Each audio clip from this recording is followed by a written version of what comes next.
America ইরানকে $300 billion দিচ্ছে নাকি নেপথ্যে অন্য কিছু আছে?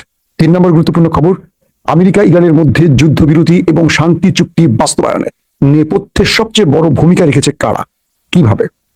চলুন এই গুরুত্বপূর্ণ খবরগুলো একটা একটা করে দিতে চাই। প্রথম যে খবরটি দিতে চাই, ইসরায়েলের বেন গুরিয়ন বিমানবন্দর থেকে আমেরিকা তার রিফুয়েলিং ট্যাঙ্কার জাহাজগুলোকে একটার পর একটা সরিয়ে ফেলছে। অর্থাৎ বিমান আকাশে যুদ্ধ বিমানকে তেল দেওয়ার কাজে রিফুয়েলিং এই বিমানগুলো ব্যবহার করা হয়। ইসরায়েলের বেন গুরিয়নে 32টি নয় 72 অর্থাৎ 72টি রিফুয়েলিং ট্যাঙ্কার উপস্থিতি ছিল আমেরিকার, এবং একে একে ইরানের ভয়ে এগুলো সব সরিয়ে ফেলছে আমেরিকা। পাশাপাশি ইরানের খুব কাছাকাছি অঞ্চল থেকে তাদের জাহাজগুলো খুব শীঘ্রই সরতে শুরু করবে এমন আশ্বাস ইরানকে দিয়েছে আমেরিকা। পরাশক্তি আমেরিকা কতটা ভয় পাচ্ছে, কেন ভয় পাচ্ছে? ইসরায়েল তাদের সবচেয়ে বড় ক্যান্টনমেন্ট আমেরিকার, সেটার সবচেয়ে ইম্পর্টেন্ট এবং স্ট্র্যাটেজিক পয়েন্ট বেন গুরিয়ন বিমানবন্দর, সেখান থেকে আমেরিকা তার রিফুয়েলিং জাহাজগুলোকে সরিয়ে ফেলছে। এটি আমেরিকার পক্ষ থেকে ইসরায়েলকে অবিশ্বাস, নাকি আমেরিকা ইরানকে ভয় পাচ্ছে যে কোনো সময় ইসরায়েল কোনো উল্টাপাল্টা করবে? অর্থাৎ আমেরিকা ভয় পাচ্ছে ইসরায়েল লেবাননে কোনো কারণে যদি কোনো অ্যাটাক করে বসে, আর ইরান তো তাদের সুইচ হাতে রেখে বসে আছে, ট্রিগার একটা টিপ দিবে। সেই সময় বেন গুরিয়নে কয়েক দফা কিন্তু হামলা ইরান ইতিমধ্যে করে ফেলেছে। এখন তারা ভয় পাচ্ছে যদি বেন গুরিয়নে আবার ইরান অ্যাটাক করে, তাহলে আমেরিকার এই রিফুয়েলিং, মূল্যবান রিফুয়েলিং যে বিমানগুলো আছে এগুলোকে ধ্বংস করে ফেলতে পারে। এই জন্য আমেরিকা এগুলো দ্রুত সরাবার কাজ করছে। আসেন 2 নম্বর গুরুত্বপূর্ণ খবর, সেটি হলো যে এটি কিন্তু ইসরায়েলের জন্য দুঃসংবাদ।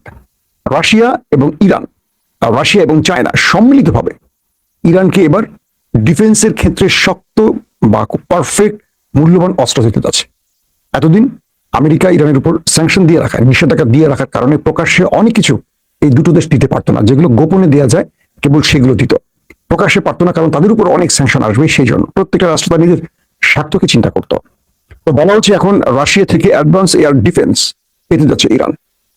পাশাপাশি চায়না তার ড্রোন, এয়ার ডিফেন্স সিস্টেম এবং sensor system, radar system, satellite navigation system সহ আরো অনেক কিছু ইরানকে দিতে যাচ্ছে। প্রশ্ন করবেন, যুদ্ধ বিধ্বস্ত ইরান এত টাকা পাবে কোথায়? ইরান এখন লালে লাল। মধ্যপ্রাচ্যের আরব রাষ্ট্রকে বিট দিতে যাচ্ছে ইরান। প্রথমত, ট্রাম্পকে বাধ্য করেছে ইরান, আবার বলছি ট্রাম্পকে বাধ্য করেছে ইরান, তাকে ক্ষতিপূরণ দিতে হবে। আর তাই ট্রাম্প $300 বিলিয়ন, ক্যালকুলেটারে ধরেন কত টাকা। ওহ, এত টাকা যদি আমাদের থাকতো আমরা কি করতাম বলেন? লুটপাট করতাম। আমরা তার কোনো বড় কিছু করতাম না, আমরা চুরি করতাম আর বিদেশে জমা করতাম। এটা আমাদের বাংলাদেশ, মনে রাখবেন। এখানে চোরেরাই রাজনীতি করে, আর চোরেরাই দেশের ক্ষমতায় বসবে, আর চোরেরাই বড় বড় কথা বলবে। তো ইরানকে $300 বিলিয়ন দিচ্ছে, তার প্রধান কারণ হলো ক্ষতিপূরণ। আর দিচ্ছে কারা? আরব রাষ্ট্র। দেখেন আরব রাষ্ট্র কত বড় বিপদে আছে। যুদ্ধটা করলো কে? আমেরিকা। কোথা থেকে? মধ্যপ্রাচ্যের আরব দেশ থেকে, গালফ কান্ট্রি থেকে। এখন ট্রাম্প বলে দিচ্ছে যে তোমরা এখন ইরানকে ক্ষতিপূরণ দাও। বারবার বলছে আমি $300 বিলিয়ন দিচ্ছি না, আমি $300 বিলিয়ন দিচ্ছি না। ট্রাম্প তার জাতিকে বোঝাচ্ছে, যেহেতু আমেরিকান গণমাধ্যম বলছে যে $300 বিলিয়ন দিচ্ছে আমেরিকা। আসলে আমেরিকা কি দিচ্ছে সেটা প্রকাশ্যে আসছে না। আমেরিকা দেওয়াচ্ছে, আরবকে দিয়ে এই টাকাটা দেওয়াচ্ছে ইরানকে। এই বিশাল টাকাটা ইরানের একটা বড় কাজে লাগবে। নাম্বার 2, ইরানের ভেতরে যে হামলা হয়েছে, ধ্বংস হয়েছে, ক্ষতিগ্রস্ত হয়েছে, সেটা রিভিল তো হবেই। পাশাপাশি ইরানের ডিফেন্স ইন্ডাস্ট্রিতে বড় ভূমিকা রাখবে এই টাকাটি। পাশাপাশি পৃথিবীর বিভিন্ন দেশে ইরানের জব্দকৃত যে টাকাটা আছে, এই টাকাটা ইরান এখন ফেরত পাচ্ছে। এই টাকা ইরান কোন কাজে লাগাবে? ইরান তার দেশের ভেতরে তার জাতিকে আরো সামনে নেয়ার জন্য, বা জাতির যে ক্ষতিগুলো হয়েছে, দেশের যে সম্পদের ক্ষতি হয়েছে সেটা পূরণের জন্য কাজ করবে। পাশাপাশি ডিফেন্স ইন্ডাস্ট্রিতে বড় রকম টাকা ব্যবহার করবে বা ব্যয় করবে ইরান। 3 নম্বর, সেটি হলো যে ইরান এখন পুরো পৃথিবীর বাজারে তেল বিক্রি করবে, যেহেতু তার উপর থেকে নিষেধাজ্ঞা চলে গেছে। গ্যাস বিক্রি করবে। পাশাপাশি ইরানের বিভিন্ন পণ্য এখন বিশ্ববাজারে ছড়িয়ে পড়বে। ইতিমধ্যে বহু দেশ ইরানের সাথে লেনদেন বা বাণিজ্যিক সম্পর্কের জন্য ইরানের সাথে যোগাযোগ শুরু করে দিয়েছে। একটা বিশাল অর্থনৈতিক ফ্লো তৈরি হবে ইরানে। এখন ইরানকে আর অর্থনৈতিকভাবে কেউ চাপে ফেলতে পারবে না। এই টাকাগুলো ইরান আর দেশের বাইরেও ব্যবহার করবে, যেমন হিজবুল্লাহকে আধুনিক অস্ত্র দেওয়ার ক্ষেত্রে, এবং ইয়েমেনের হুতিদেরকে আরো বেশি মূল্যবান অস্ত্র দেওয়া, ট্রেনিং দেওয়া, বা তাদের ভেতরের যে অবস্থাগুলো অর্থনৈতিক সংকটের কারণে, এগুলোকে এখন ইরান মোকাবেলা করবে। এবং বলা যায় ইসরায়েলের বিরুদ্ধে একটা শক্ত প্রক্সি বাহিনী এখন ইরান তৈরি করতে যাচ্ছে। এটা হলো ইসরায়েলের সবচেয়ে বড় মাথা ব্যথার কারণ। মার্কিন যুক্তরাষ্ট্রের ইরান ডিলে সবচেয়ে বেশি ক্ষতিগ্রস্ত হয়েছে কিন্তু ইসরায়েল নামক দেশটি। এতদিন আমরা দেখেছি ইসরায়েল মানে লেজ কুকুরকে নেড়েছে, অর্থাৎ ইসরায়েল আমেরিকাকে নেড়েছে। এখন আমরা যে বিষয়টি দেখলাম যে এই যুদ্ধ বিরতির পর শান্তি চুক্তিতে আমেরিকাকে ইরান এমন এক চিপায় ফেলে দিয়েছে যে চিপা থেকে ইরান পুরো লাভটা তার ঘরে তুলেছে। আমেরিকা শুধু একটি লাভ পেয়েছে, সেটা হলো ফেস সেভিং এর মাধ্যমে যুদ্ধ বন্ধ। কারণ এই যুদ্ধটা বন্ধ না করলে বিশ্ববাজারে তেলের দাম হু হু করে যেভাবে বাড়ছিল, আমেরিকা এটাকে আর মোকাবেলা করতে পারতো না। সেখান থেকে আমেরিকা রক্ষা পেয়েছে, আর সবটাই ইরানের লাভ।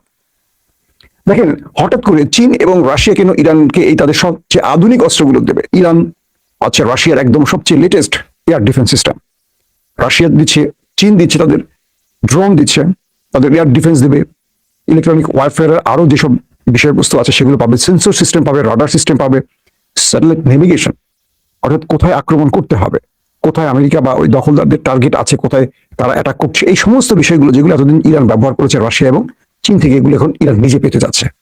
অর্থাৎ এই দুটো রাষ্ট্র একটা বিষয় বুঝতে পেরেছে। একটা জিনিস মনে রাখবেন, এটা বাংলাদেশে যারা রাজনীতি করছেন বা সরকারে আছেন তাদের মনে রাখতে হবে, শেখ হাসিনাকে নরেন্দ্র মোদী সরকার বা ভারত মূল্যায়ন করতো না, কিন্তু ব্যবহার করতো। তার প্রধান কারণটি কি জানেন?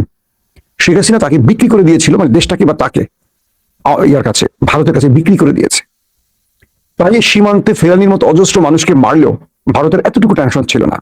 কিন্তু পাকিস্তানে যখন, পাকিস্তানের সাথে ভারতের বিশাল সীমান্ত আছে, সীমান্তে কিন্তু একটা লোককে ভারত মারার সাহস করে না। কারণ ভারত জানে পাকিস্তান সীমান্তে যদি আমাদের একজনকে, মানে ভারত জানে যে পাকিস্তানের সীমান্তে যদি তারা একজন পাকিস্তানিকে মারে, বিনিময়ে তারা 10 জনকে মারবে। সবসময় তাই করে পাকিস্তান, এই জন্য যা কিছু করার আগে করে তারা। তারা মাত্র অপারেশন সিঁদুর শুরু করেছে, কয়েক ঘন্টার মধ্যে তাদের 7টি যুদ্ধ বিমানকে ওপারে পাঠিয়ে দিয়েছে পাকিস্তান, বুনিয়ানুম মারসুস নামে, মনে আছে আপনাদের? এবং তারা সেই দেশটির ভেতরে ঢোকে তাদের ব্রাহ্মস মিসাইল স্টোরেজ ধ্বংস করেছে। তাদের ভারতের বহু স্থানে অ্যাটাক করে পাকিস্তান তাদের F-16 দিয়ে অ্যাটাক করে চলে আসছে। সেই যারা এই বিমানটির মানে পাইলট ছিল, ভারতের মধ্যে অপারেশন করেছিল, সেই পাইলটদের একটা টিম কিন্তু বাংলাদেশে এসেছিল আমাদের বিমান বাহিনীকে প্রশিক্ষণের জন্য। একটা ভালো সুসংবাদ ফাঁকে আপনাদের দিয়ে দিলাম। তো এখন বিষয়টা হলো এরকম, বর্তমান সরকার যদি ভারতকে তোয়াজ করে চলে, ভারত আমাদেরকে মানে কি বলবো টিস্যু মনে করবে, জুতো জুতো তলা মনে করবে। আমরা যদি ভারতকে বিট করে চলতে পারি, আমরা যদি ভারতকে বলতে পারি যে তোমার রাষ্ট্র বড় হতে পারে, শক্তি বড় হতে পারে, আমি এটা রাষ্ট্র হতে পারে, আমার জনগণ কম, কিন্তু আমার সাথে সম্মানের সাথে আচরণ করবে। ইরান তার চেয়ে কতগুণ বড় আমেরিকা, বিশ্ব শক্তি আমেরিকাকে একটা মধ্যপ্রাচ্য কেন্দ্রিক আঞ্চলিক শক্তি মোকাবেলা করতে গিয়ে দুটো রাষ্ট্র, ইসরায়েল আমেরিকা, পাশাপাশি গালফ কান্ট্রি, আরো ধরেন 8-10টা দেশ, সবাইকে একা ইরান লড়াই করেছে। এই লড়াইতে ইরান বিজয় লাভ করেছে, যে জন্য ইরানের সব শর্ত মানতে হয়েছে আমেরিকাকে। আজকে যা দেখছেন পর্দার সামনে সবগুলো কিন্তু ইরান বাধ্য করেছে। তো বাংলাদেশকে এই ক্ষেত্রে খুব দুর্দান্ত কিছু সিদ্ধান্ত নিতে হবে। যেমন বাংলাদেশের সামরিক খাতকে উন্নত করতে পারে কি, ভালো প্রশিক্ষণ দেওয়া, ভালো অস্ত্র দেওয়া চীন, পাকিস্তান, তুরস্ক। ভারত আমাদের কখনো দেবে না। ভারত আমাদের সারা জীবন কোন ঠাসা করে রাখবে, তারা চাইবে না প্রতিবেশী দেশ কখনো শক্তিশালী হোক, সামরিক ক্ষেত্রে, অর্থনৈতিক ক্ষেত্রে, সামাজিক ক্ষেত্রে, রাজনৈতিক ক্ষেত্রে, ধর্মীয় ক্ষেত্রে তারা দমন করে রাখবে আমাদের শোষণ করার জন্য।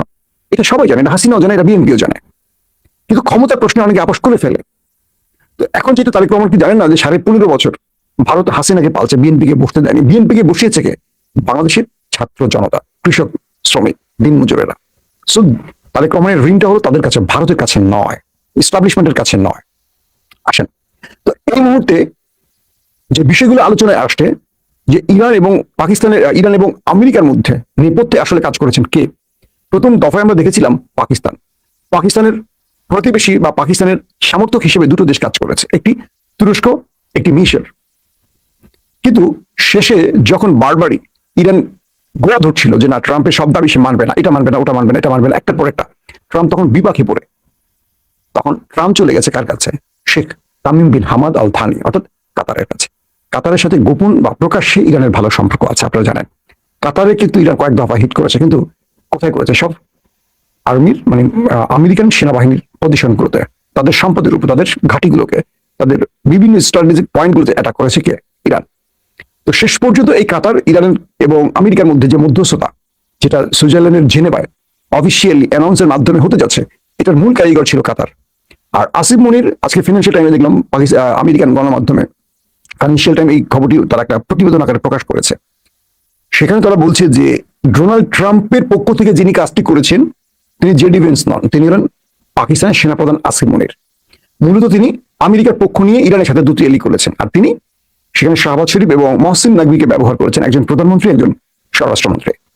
আর তুরস্ক চেয়েছিল কোনোভাবে ইরান যেন এই যুদ্ধে হেরে না যায়। তার সাথে তার ভৌগোলিক অনেক বিরোধ থাকলেও, কারণ এই যুদ্ধটা শুধু ইসরায়েল, এই যুদ্ধটা ইরান আমেরিকার নয়, এই যুদ্ধটা ছিল ইরানের সাথে ইসরায়েলের।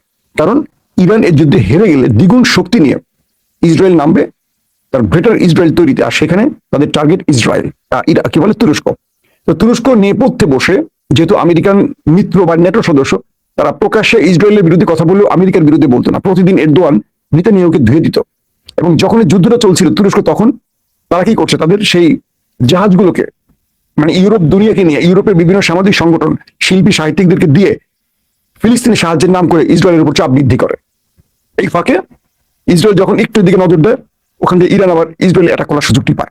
অর্থাৎ কৌশলে তুরস্ক ইরানের পাশে দাঁড়িয়েছে, একটু ঘুরিয়ে পেঁচিয়ে। প্রকাশ্যে তারা দাঁড়ায়নি, কারণ আন্তর্জাতিক অনেক খেলা আছে এই জন্য।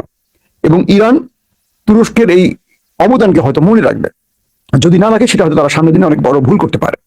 তো এক্ষেত্রে আরেকটি ব্যাপার হলো যে চায়না এবং রাশিয়া তারা এখন প্রকাশ্যে ইরানের পক্ষে নাম, বাট ব্যালেন্স রাখবে, কারণ ইসরায়েলের সাথে তাদের সখ্যতার সম্পর্ক, বাণিজ্যিক সম্পর্ক আছে। কিন্তু চায়না এবং রাশিয়া একটা বিষয় বুঝেছে, সেটা কি জানেন? যে ইরান তাদের জন্য অনেক বড় কাজ করে দিয়েছে। কারণ আমেরিকা সাথে রাশিয়া এবং চায়নার যুদ্ধে জড়ালে বিশ্বে অনেক বড় কিছু ভূমিকম্প হয়ে যেত। আজকে ইরান যে যুদ্ধটা চালিয়েছে, দুটো দেশে প্রক্সি হয়ে চালিয়েছে, ধরে নেন। এই প্রক্সি রাষ্ট্র ইরান চায়না আমেরিকার কাজটা করতে গিয়ে অনেক ত্যাগ স্বীকার করেছে, অনেক কি বলবো ক্ষতিগ্রস্ত হয়েছে। কিন্তু অনেক বড় সারপ্রাইজ বিশ্বকে ইরান দিয়েছে। আমেরিকার যেই অহংকারের চাদরটা খুলে ফেলে দিয়েছে ইরান। এখন ইরানকে আরবরা, যেমন কাতার তো ইরানকে বলেই দিয়েছে যে ইসরায়েল আগামী দিনে আমাদের জন্য সবচেয়ে বড় থ্রেট ইসরায়েল। সৌদি আরবও বুঝতে পারছে আগামী দিনে সবচেয়ে বড় থ্রেট ইসরায়েল। তাই ইরানকে তারা এখন যতটুকু পারুক সাপোর্ট দিবে, কারণ ইরানকে তারা এখন শক্তিশালী করবে ইসরায়েলের সামনে ভ্যানগার্ড হিসাবে। অর্থাৎ ইসরায়েল যেন আরবের টাচ করতে না পারে, যেহেতু আরবের টাকা আছে কিন্তু আরবের শক্তিশালী মেরুদণ্ডশীল কোনো সেনাবাহিনী নেই, অস্ত্র আছে কিন্তু ব্যবহারকারী তেমন এক্সপার্ট কেউ নেই, সাহস নেই। এটা আছে ইরানের। তো ইরান এখন যে কাজটি করবে, আরবকে রক্ষা করবে, আরব তাদের সাথে বাণিজ্যিক সুসম্পর্ক তৈরি করবে, এবং অভ্যন্তরীণ ভাবে যেমন আরব আমিরাতের সাথে গোয়েন্দা চুক্তি হচ্ছে ইরানের, পাশাপাশি সৌদি আরবের সাথে বেশ কিছু চুক্তি হতে যাচ্ছে ইরানের। তো আবার পাশাপাশি তুরস্ক, পাকিস্তান, সৌদি আরব ত্রিপক্ষীয় সামরিক চুক্তি হতে যাচ্ছে তিনটে দেশের মধ্যে। এরকম অনেক আলোচনা চলছে। এগুলো সবগুলো হলো এক ইসরায়েলকে থামাবার জন্য। এটা ইসরায়েল বুঝে গেছে। তো কাতার এখন বলছে যে, যেহেতু কাতারে কিন্তু একবার অ্যাটাক হয়েছিল ইসরায়েলের পক্ষ থেকে,